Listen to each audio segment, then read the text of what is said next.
नमस्कार दोस्तों, स्वागत है आपका अपने यूट्यूब चैनल अंकित कोचिंग सेंटर में। आज की इस वीडियो में हम लोग देखेंगे जो आप लोग का 25 फरवरी को जो एग्जाम होने वाला है आप लोग का सोशल साइंस का, उसका एक महत्वपूर्ण प्रश्न आपके लिए लेके आ चुके हैं। जो 3 नंबर वाला इस वीडियो में आपको पूरा 3 नंबर क्वेश्चन देखने के लिए मिलेगा।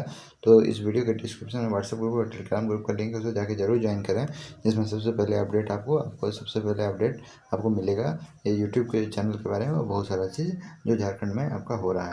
देखिए, आपका पहला क्वेश्चन क्या है कि मारियान और जर्मेनिया कौन थे, किस तरह उन्होंने अब चित्रित किया गया, उसका क्या महत्व है। अब देखिए यहाँ पे जिस तरह उन्होंने चित्रित किया गया, अब यहाँ पे जो है उसका क्या महत्व था, तो उसका आपको बताना। देखिए, फ्रांस की क्रांति में दिनों में कलाकारों के नए नारी रूपकों का प्रयोग अमूर्त विचारों जैसे स्वतंत्रता हो गया, मुक्ति हो गया, फिर उसके बाद जो है ईर्ष्या, लालच आदि को प्रकट करने के लिए किया उन्होंने। अब यहाँ पे देखिए कुछ कलाकारों ने इस महिला रूपक का प्रयोग एकता राष्ट्रीय प्रतीक के रूप में किया है। अब देखिए यहाँ पे ये आपका हो गया। अब फिर उसके बाद देखिए फ्रांस में राष्ट्र के प्रतीक के रूप में लोकप्रिय ईसाई नाम जो है यहाँ पे जो है आपके जो है मेरियान दिया गया है ना, मारियान दिया गया। अब फिर उसके बाद दिया उन्होंने लाल टोपी, तिरंगा और जो है कलगी के साथ दिखाया गया और उसकी प्रतिमा सार्वजनिक चौराहे पे लगाई गई, ताकि लोगों ने एकता और राष्ट्रीय प्रतीक की याद आती रहे, है ना। तो यहाँ पे देखिए आपको मारियान के बारे में पहला जो चीज़ था वो मारियान के बारे में था, और जर्मनी के बारे में आपका यहाँ पे दिया गया है।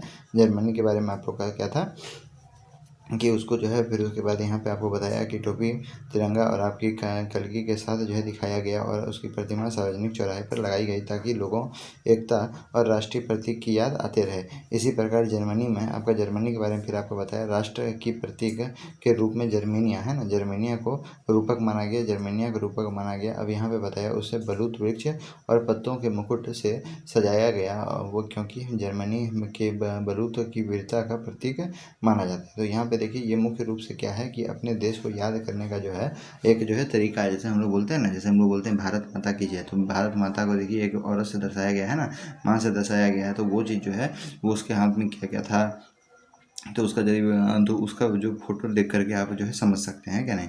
तो ये चीज़ बताया गया है। अब फिर उसका देखिए इंपॉर्टेंट क्वेश्चन है, ये जो 39 नंबर है ये आपका इंपॉर्टेंट क्वेश्चन है। फिर उसका देखिए यहाँ पे आपका जो है 40 नंबर जो 40 नंबर क्वेश्चन है, यहाँ पे क्या बताया, भारतीय अर्थव्यवस्था पर महामंदी का प्रभाव की व्याख्या करते हुए संक्षिप्त टिप्पणी लिखे, है ना। तो आपका देखिए यहाँ पे क्या है, भारतीय अर्थव्यवस्था पर महामंदी का प्रभाव। तो देखिए इस महामंदी 1929 से लेकर 1934 में काल में भारत के आयात और निर्यात व्यापार में कई 50% की कमी आ गई, है ना, कमी आ गई। इसमें से बताया इस महंगाई का बंगाल के पटसन पैदा करने वाले लोगों पर विशेष रूप से बड़ा विनाशकारी प्रभाव पड़ा। अब यहाँ पे बताया पटसन के मूल्य में 60% गिरावट आ गई, है ना। पटसन के मूल्य में क्या हो गए, 60% जो महामंदी आया था उसमें गिरावट हो गया। इसमें से बंगाल के पटसन उत्पादक बर्बाद हो गए और वे कर्ज में क्या हो गए, वे कर्ज के बोझ में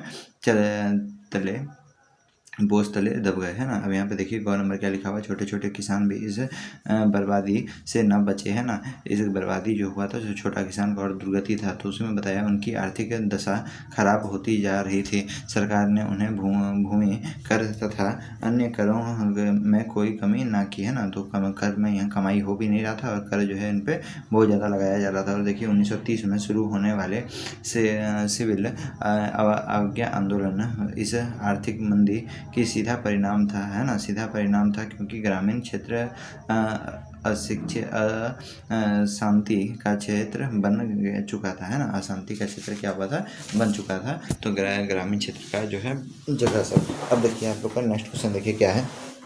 नेक्स्ट क्वेश्चन दिया हुआ है, संक्षेप में बताएं कि 2 महायुद्धों के बीच जो आर्थिक परिस्थितियां पैदा हुई उन्हें जो है अर्थव्यवस्था और आपका राजनेताओं ने क्या सबक सीखा। तो राजनेताओं ने क्या सबक सीखा उसके बारे में आपको बताना है।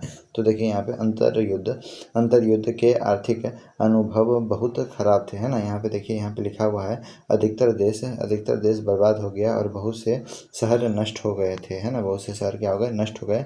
अब यहाँ पे बताया अर्थशास्त्रों और आपका राजनीतिज्ञों ने सबक सीखा कि उन्होंने औद्योगिकी देश की आर्थिक स्थिरता और जो है सुनिश्चित करना होगा। अब देखिए गौ नंबर में क्या लिखा हुआ है, साथ ही उन्होंने सारे संसार की परस्पर आर्थिक विभिन्नताओं की समझ की उत्पन्न हुई, है ना। और वहाँ पे आर्थिक विभिन्नता की जो है आपका जो है निर्भरता की समक्ष हुई। अब यहाँ पे देखिए समझ भी की भी उत्पन्न हुई। अब देखिए यहाँ पे नेक्स्ट क्वेश्चन आप लोग क्या है, नेक्स्ट क्वेश्चन आप लोग का जल दुर्लभता क्या है ना। जल दुर्लभता क्या है, जल संरक्षण कैसे किया जा सकता है। तो यहाँ पे देखिए क्या लिखा हुआ है, जल यद्यपि प्राकृतिक और आपका असमाप्त होने वाला उपहार है ना, वो जो है कभी भी समाप्त नहीं होगा, कि हम लोग जानते हैं हमारे पूरे जो है पृथ्वी में 70% क्या है, पानी है। अब देखिए यहाँ पे फिर भी असमान वितरण, अत्यधिक मांग एवं दुरुपयोग के कारण जल स्तर लगातार नीचे जा रहा है। जल स्तर भी हम लोग क्या हो रहा है, नीचे जा रहा है, जल दुर्लभ होते जा रहा है। अब जल की कमी की इस समस्या को जल दुर्लभता कहते हैं। इस समस्या को हम लोग क्या कहते हैं, जल दुर्लभता। अब यहाँ पे देखिए जल संरक्षण का उपाय हम लोग समझेंगे। तो जल का प्रयोग बड़े ध्यान से करना चाहिए और इसके महत्व को समझना चाहिए। अब देखिए यहाँ पे कैसे हम लोग इसके महत्व को समझेंगे। तो देखिए यहाँ पे क्या बताया है, जल का संशोधित, है ना, करें तथा इसे बार बार प्रयोग में लाया जा सकता है ना। अब देखिए यहाँ पे फिर उसके बाद बताया वर्षा के दिनों में जो जल व्यर्थ से बहकर समुद्र में चला जाता है, उसे हम लोग जो है नहरें खोदकर सिंचाई के रूप में प्रयोग में लाया जा सकता है ना। सिंचाई करने के लिए हम लोग प्रयोग में ला सकते हैं। बड़े बड़े गहरे तालाब बनाकर इस पानी को एकत्रित किया जा सकता है। गर्मी के महीनों में जल का प्रयोग सिंचाई अर्थात अन्य कार्यों में भी किया जा सकता है, जो आप लोग का वर्षा का जो पानी होता है। फिर उसके बाद बताया पानी के संरक्षण के लिए हम अधिक उपाय पैदा कर सकते हैं और अधिक बिजली पैदा करने के लिए हम कोयला की महान देने हैं। अब फिर उसके बाद बताया यहाँ पे कोयला, हाँ यहाँ पे थे हम लोग ना। कोयला और तेल जैसे अनापूरित स्रोत को बचा सकते हैं और जल प्रकृति की महान देन है, इसलिए इसके उपयोग बड़ी समझदारी से करना चाहिए, है क्या नहीं। तो इसका आपका जो है आंसर हो जाएगा। नेक्स्ट क्वेश्चन देखिए आपका क्या है, भारत में लौह अयस्क के वितरण का वर्णन करें, है ना। लौह अयस्क के वितरण का वर्णन आपको करना है कि लौह अयस्क का वितरण कैसे होता है। तो यहाँ पर बता रहा है भारत में संसार का लगभग 20% लोहा अयस्क भंडार है। भारत में लौह अयस्क का खनन मुख्यतः छत्तीसगढ़, झारखंड और आपका उड़ीसा, गोवा और कर्नाटक राज्यों में होता है ना। इस राज्य में कुल उत्पादन का 95% से भी अधिक भाग प्राप्त किया जाता है। अब यहाँ पे बताया इसके अतिरिक्त कई और राज्यों में लोहा पाया जाता है। देश के प्रमुख लोहा उत्पादक क्षेत्र इस प्रकार है ना। तो देखिए आपको क्या कहा, जैसे आपको छत्तीसगढ़ में पाया जाता है, झारखंड में पाया जाता है, उड़ीसा, कर्नाटक, है ना, ये सब में। तो बताया इस राज्य में अधिकतर लोहा हेमेटाइट किस्म का है ना। अब यहाँ पे देखिए अब देखिए यहाँ के दुर्ग आपका जो है बस्तार, यहाँ के दुर्ग बस्तार और आपका जो है दांतेवाड़ा जिले में लोहा उत्पादन किया जाता है। अब यहाँ पे देखिए बस्तर जिले और आपका जो है बेलाडीला। अब फिर उसके बाद देखिए बेलाडीला, फिर उसके बाद रावघाट, है ना। रावघाट प्रमुख लोह क्षेत्र है। तो झारखंड में यदि हम बात करें तो यहाँ पे पश्चिम और पूर्वी सिंहभूम जिले में लोहे अयस्क निकाला जाता है। यहाँ पे प्रमुख क्षेत्र गोवा और आपका जो है नोआमुंडी है। अब देखिए यहाँ पे उड़ीसा का यदि बात करें तो उड़ीसा सब क्षेत्र के बारे में बताया गया। तो यहाँ पर जो है आपका जो है सुंदरगढ़, क्योंझर और आपका जो है मयूरभंज, और फिर उसके बाद देखिए मयूरभंज जिले में लोहा उत्पादित किया जाता है। अब यदि कर्नाटक का यदि बात करें तो इस राज्य के आपका जो चिकमंगलूर जिले में बाबा बूदन फिर उसके बाद देखिए यहाँ पे क्या लिखा हुआ है, क्रुद्रम मुख है, और फिर उसके बाद यहाँ पे काला हांडी क्षेत्र में प्रमुख है। अब यहाँ पे बताया बिल्लारी, फिर उसके बाद चित्रदुर्गा, और फिर उसके बाद सिमोगा, और आपका जो है टुमकुर जिले में से लोहा प्राप्त किया जाता है ना। अब देखिए यहाँ पे तो ये आपका हो गया गोवा में। यदि हम बात करें तो उत्तरी भाग में लोहा मिलता है यहाँ पे, ठीक है। फिर उसका देखिए नेक्स्ट क्वेश्चन आप लोग क्या है, छोटा नागपुर के पठारों क्षेत्रों में अधिकांश लोहा तथा इस्पात उद्योग संकेंद्रित है। तो आपको कारण बताना है, यहाँ पे क्या बताना है, कारण बताना है क्यों है। तो यहाँ पे देखिए छोटा नागपुर पठारी क्षेत्र अत्यधिक लोहा तथा इस्पात उद्योग संकेंद्रित है। अब देखिए संकेंद्रित है। अब देखिए इस प्रदेश में इस उद्योग का विकास के लिए अधिक अनुकूल सापेक्षिक परिस्थितियां हैं। पहले देखिए क नंबर में आपको बताया गया लो एस की कमी लगातार होती है। अब देखिए यहाँ पे फिर उसके बाद उच्च कोटि की कच्चा माल की निकाय, और फिर उसके बाद निकटता, फिर उसके बाद यहाँ पे आपको जो कच्चा माल यहाँ पे थोड़ा सा मिल जाएगा। फिर उसके बाद जो है यहाँ पे सस्ते श्रमिक, और आपको मिल जाएगा सस्ता श्रमिक मिल जाएगा, सस्ता काम करने वाला। फिर उसके बाद आपका देखिए यहाँ पे बताया है स्थानीय बाजारों में इसके मांग की विशाल संभाव्यता शामिल है ना। तो यहाँ पे ये इसका क्या हो गया, आंसर हो गया। अब देखिए यहाँ पे आधुनिक आधुनिक लोकतांत्रिक व्यवस्थाओं में सत्ता की साझेदारी के अलग अलग तरीके क्या हैं। अब देखिए इसमें से प्रत्येक का एक उदाहरण भी दीजिए, है ना। नहीं तो यही क्वेश्चन को जो अलग तरह से पूछ सकता है, सत्ता की साझेदारी के किन्हीं 4 रूपों की व्याख्या करें। नहीं तो यही क्वेश्चन को फिर एक और तरीका से पूछ सकता है, भारत में सत्ता में भागीदारी के लिए कौन कौन से तरीके अपनाए गए हैं, है ना। तो इस सब का आंसर देखिए एक ही है। तो देखिए क्वेश्चन को खाली अलग अलग करके पूछ दिया। तो क्या बताया आपका, आधुनिक लोकतांत्रिक व्यवस्थाओं में सत्ता की साझेदारी के अलग अलग तरीके निम्नलिखित हैं। पहला तरीका क्या बोल रहा है आपका, पहला तरीका है सत्ता के बंटवारा का पहला रूप हमें सरकार के 3 अंगों विधायिका, कार्यपालिका और न्यायपालिका में सत्ता के बंटवारा में मिलता है। जैसे भारत के संविधान ने शक्ति का विभाजन विधायिका, कार्यपालिका और न्यायपालिका में कर रखा है। फिर उसके बाद बताया शक्ति में ऐसी बंटवारे को हम लोग क्या बोलते हैं, क्षैतिज वितरण कहा जाता है ना, क्षैतिज वितरण कहा जाता है। फिर उसके बाद देखिए यहाँ पे बताया है कि सत्ता के बंटवारे का दूसरा रूप हमें सरकार के विभिन्न स्तर में सत्ता के बंटवारे में मिलता है। अब यहाँ पे सारे देश के लिए केंद्रीय सरकार होते हैं। देखिए सारे देश के लिए कौन सरकार होता है, केंद्र सरकार होते हैं। फिर उसके बाद प्रांत के क्षेत्रीय स्तर पर अलग अलग सरकारें होती है ना, उच्च और फिर उसके बाद बताया उच्च और निम्न स्तर की सरकारें के बीच सत्ता के इस बंटवारे को हम लोग जो है ऊर्ध्वाधर वितरण कहते हैं ना।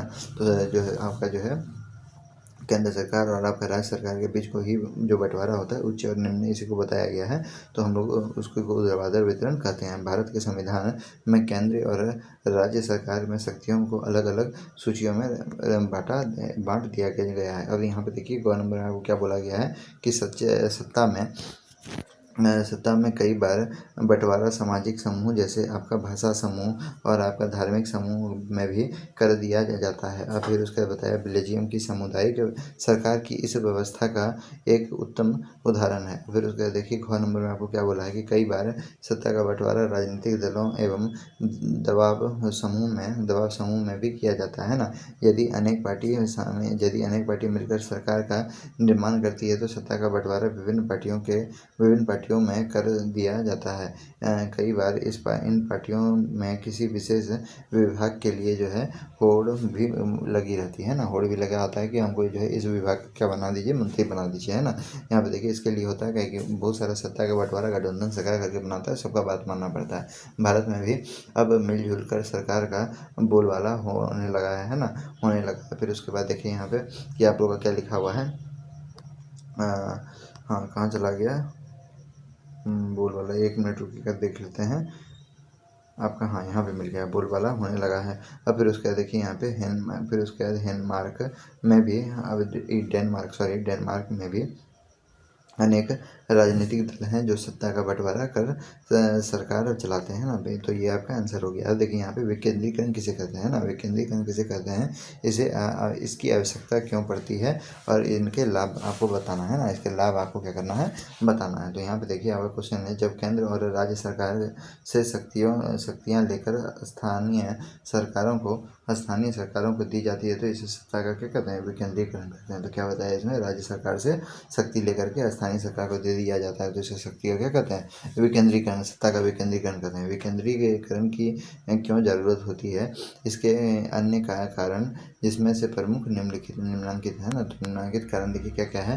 तो यहाँ पे आपको बताया गया भारत में बहुत से राज्य जैसे आपका उत्तर प्रदेश, राजस्थान, मध्य प्रदेश आदि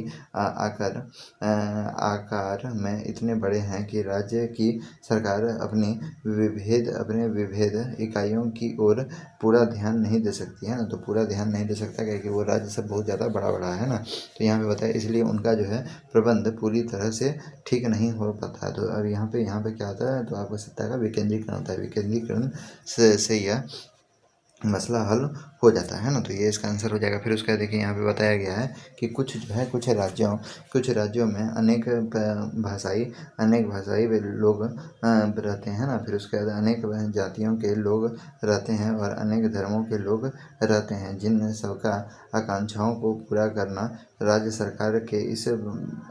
सरकारों के बस की बात नहीं है। अब यहाँ पे बताया शक्ति के विकेंद्रीकरण अनेक विभिन्नताओं को हल करना अब आसान हो जाता है। तो यहाँ पे आपको यही बताया कि जो है जो बड़ा बड़ा जगह रहता है, आपको बड़ा बड़ा जगह में अलग अलग भाषा का लोग, अलग अलग धर्म का लोग आपको मिलता है, तो वहाँ पे सबका इच्छा को प्रकट करना जो है, सबका इच्छा मानना तो वहाँ पे हो नहीं सकता है। तो वहाँ पे जो है क्या करता है, सब जगह अलग अलग जो है सत्ता का विकेंद्रीकरण करके माहौल को संभाला जाता है। अब यहाँ पे देखिए यहाँ पे क्या बताया है कि विकेंद्रीकरण के परिणाम स्वरूप बनी स्थानीय संस्थाएं विकास कार्यों में बड़ी सहायक सिद्ध हो सकती है, क्योंकि किसी स्थान विशेष में के स्थानीय लोग ही अपने क्षेत्र की आवश्यकताओं तथा समस्याओं को भली प्रकार से समझते हैं, है ना, समझ सकते हैं और उन समस्याओं का समाधान भी वही खोज सकते हैं। अतः जो है आपका स्थानीय लोग का जब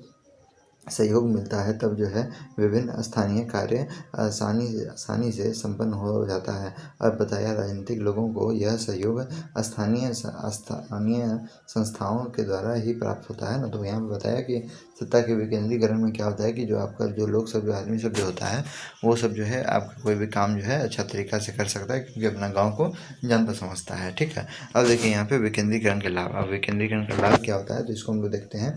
तो आपको बताया स्थानीय समस्याओं का प्रभावी ढंग से समाधान। फिर उसके बाद देखिए लोकतांत्रिक आदर्शों की पूर्ति, फिर उसके संवैधानिक आवश्यकताओं की पूर्ति, फिर उसके बाद स्थानीय सत्ता पर शासन की जनता की भागीदारी, है ना। तो यहाँ पे बताया स्थानीय स्तर पर शासन में जनता की क्या होती है, भागीदारी होती है। अब देखिए नेक्स्ट क्वेश्चन आप लोग का क्या दिया हुआ है। नेक्स्ट क्वेश्चन आप लोग का दिया हुआ है कि लोकतंत्र आपका जो है किस प्रकार नागरिकों की गरिमा और आज़ादी सुरक्षित करता है, चर्चा करें, है ना।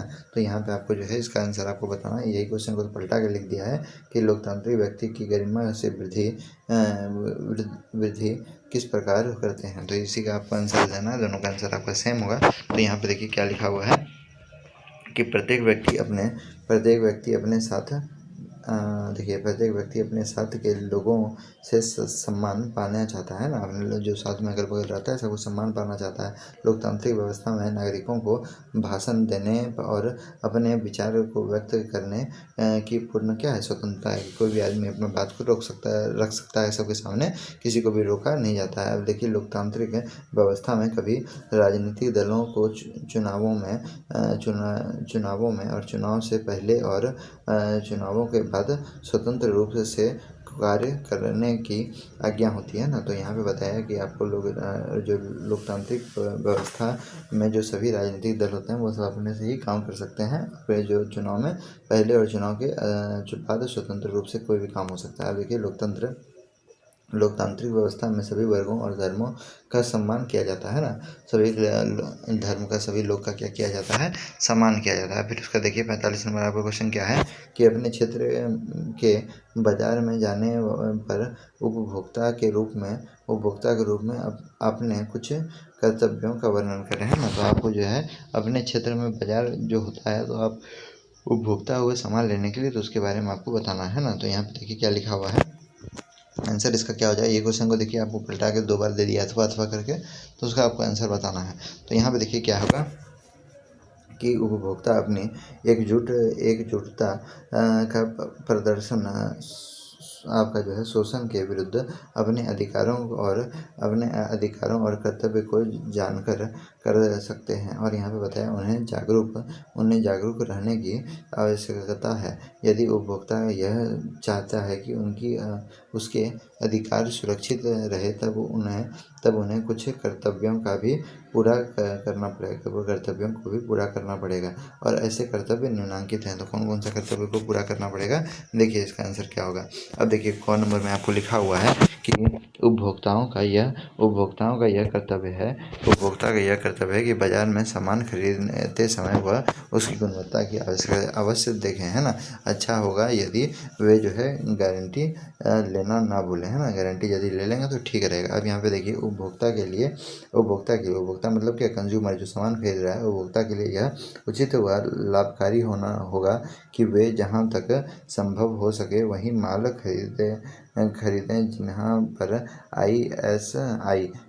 ISI है ना, यह एक मार्क है। यहाँ पे एच मार्क जो है, एक मार्क का जो है निशान लगा हुआ हो, है ना। अब देखिए यहाँ पे लिखा हुआ है कि ग नंबर जहाँ तक हो सके उन्हें खरीदते हुए सामान व सेवा की रसीद अवश्य लेनी चाहिए, है ना। जो सामान हम लोग लें उसका रसीद हम लोग को जरूर लेना चाहिए। अब यहाँ पे बताया उपभोक्ताओं को अपने उपभोक्ता संगठन अवश्य बनाना चाहिए, ताकि वे इकट्ठे मिलकर सरकार के सामने उपभोक्ता संरक्षण संबंधी अपने मांग रख सकें, है ना। तो यहाँ पे ये भी होना चाहिए। फिर उसके बाद यदि आपको लिस्ट दिया हुआ रहेगा, तो आप जो है ये चीज़ बता पाएंगे कि हमको जो है यहाँ से हम ये चीज़ खरीदे थे, ये चीज़ का मांग था। फिर उसके बाद देखिए उपभोक्ता का यह मुख्य कर्तव्य है कि जब कोई उत्पादक, व्यापारी या दुकान किसी भी प्रकार से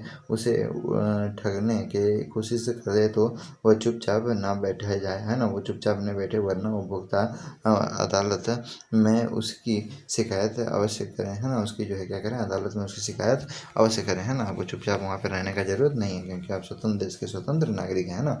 अब देखिए यहाँ पे 4 नंबर आपका क्या लिखा हुआ है, उपभोक्ता का यह कर्तव्य है कि वे जो है अपने अधिकारों की जानकारी रखें और अवसर आने पर उनका जो है प्रयोग भी करें, है ना। उनका आने पर क्या करें, प्रयोग भी करें। तो यहाँ पे ये आपका हो गया। अब देखिए यहाँ पे 46 नंबर आपका जो इस वीडियो का आपका जो है लास्ट क्वेश्चन होने वाला है ना। और एक अथवा में भी यदि क्वेश्चन होगा, हाँ है, तो और एक क्वेश्चन आपका बचा हुआ है। देखिए यहाँ पे क्या लिखा हुआ है, एक अर्थव्यवस्था है ना, एक अर्थव्यवस्था में मुद्रा की भूमिका की जो है क्या करें, विवेचना करें, है ना, विवेचना करें। तो आपका क्या लिखा हुआ है, एक अर्थव्यवस्था में मुद्रा की भूमिका। तो आपको भूमिका यहाँ पे क्या दिया हुआ है, देखिए यहाँ पे आप बोलेंगे उपभोग में मुद्रा की भूमिका है। हम जानते हैं कि मुद्रा विनिमय माध्यम के रूप में अपनाई जाती है ना। विनिमय माध्यम के रूप में मतलब जो है आपको क्या करना है, एक हाथ से आपको पैसा देना है और आपको सामान मिलेगा, तो विनिमय हुआ, सामान का आदान प्रदान हुआ। इसलिए हम अपनी आवश्यकताओं को संतुष्टि के लिए मुद्रा के बदले वस्तु तथा सेवाओं का क्रय कर रहे हैं, है ना। अब देखिए यहाँ पे व्यापार और मुद्रा की भूमिका यदि हम जानें, तो यहाँ पे क्या बताया गया है, व्यापार के द्वारा व्यापारिक क्रियाएं सरलतापूर्ण पूरी की जाती है ना। क्योंकि मुद्रा की सहायता से एक स्थान से वस्तुओं को क्रय करके इसे दूसरे स्थान पर विक्रय कर जा सकता है। अब देखिए बजट निर्माण में मुद्रा की क्या भूमिका होती है। तो यहाँ पे आपको बताया कि सरकारी व्यय, जो आपका सरकारी जो खर्चा होता है, तथा तथा प्राप्तियों का माप मुद्रा में किया गया जाता है, जिसके द्वारा करों की दर, ऋण पर ब्याज संबंधित आर्थिक नीतियों सफलतापूर्वक बनाई जाती है। बजट में को मुद्रा से ही प्रदर्शित किया जाता है ना। बजट में जो मुद्रा भी जो है मुद्रा से ही प्रदर्शित किया जाता है। अब यहाँ पे बताया कि राष्ट्रीय आय के मापन में मुद्रा की भूमिका। तो देश की राष्ट्रीय आय की गणना मुद्रा में की जाती है ना। जो देश के निवासियों का जीवन स्तर प्रदर्शित करता है। अब यहाँ पे बताया मुद्रा के बिना राष्ट्रीय जो है आय की गणना कठिन है एवं जो है जीवन स्तर भी प्रदर्शित नहीं किया जा सकता। तो यहाँ पे ये हो गया आपका। अब फिर उसके बाद देखिए यहाँ पे उत्पादन में मुद्रा की भूमिका क्या होती है। तो उत्पादन प्रक्रिया में एक उद्यमी उत्पादन के विभिन्न साधनों को उसकी सेवाओं के बदले मुद्रा में भुगतान करते हैं। जहाँ भूमि पर लगान, फिर उसके बाद मजदूरों की मजदूरी, पूंजी पर बजट तथा उद्यम पर लाभ है ना। फिर उसके बाद मुद्रा की अनुपस्थिति में उत्पादन के साधनों को परितोषक प्रदान करना कठिन होता है ना। करना क्या होता है, कठिन होता है। तो ये सब आप लोग का दिया हुआ है। ये सब आपको कुछ इंपॉर्टेंट पॉइंट है, तो वो सब पॉइंट को आप थोड़ा सा जो है देखते चलेंगे तो आपको जो है आंसर लिखने में कोई दिक्कत नहीं होगा, है ना। कोशिश कीजिए कि आप आंसर आप अपने भाषा में लिखा कीजिए और मेन पॉइंट पकड़िए, ठीक है। और जो है आंसर राइटिंग प्रैक्टिस बहुत कीजिए घर में, क्योंकि एसएसटी में वही सबसे ज़्यादा जरूरी होता है। फिर देखिए लास्ट क्वेश्चन इस वीडियो का क्या है कि अतिरिक्त मुद्रा वाले लोगों और ज़रूरतमंद लोगों के बीच जो है बैंक किस तरह जो है मध्यस्थता प्रदान करते हैं। तो यहाँ पे आपको क्या बताया है कि साधारणतः दो प्रकार के लोग बैंक में जाते हैं। एक वे जिसके पास अतिरिक्त धन होता है, दूसरे वे जिन्हें धन की ज़रूरत होती है।